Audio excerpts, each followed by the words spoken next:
আজকে এইখানে তিনটা বিষয়কে সামনে আনা হয়েছে প্রতিপাদ্য হিসাবে আজকের এই দিনের: জাস্টিস, মেরিট, ইউনিটি।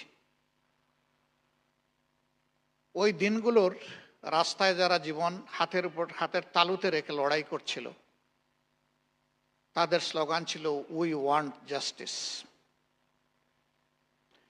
বৈষম্যের বিরুদ্ধে ছিল তাদের দৃঢ় অবস্থান। তারা স্লোগান দিয়েছিল মেধা না কোঠা। তারা বলেছিল কোঠা নয়, মেধা, মেধা। এর মধ্য দিয়ে তারা চেয়েছিল জাতির মধ্যে যে বিভেদ, বিভাজন, বৈষম্য এবং বঞ্চনা আছে, তাকে দূর করে একটা ইউনিফাইড নেশন বিল্ড আপ করার জন্য, ঐক্যবদ্ধ একটি জাতি গঠন করার জন্য। জাতিসংঘের ফ্যাক্টস ফাইন্ডিং কমিটি অনুযায়ী, হিউম্যান রাইটস বিভাগের তাদের অবজারভেশন অনুযায়ী 1400+ মানুষ শুধু জুলাই আগস্টে জীবন দিয়েছেন।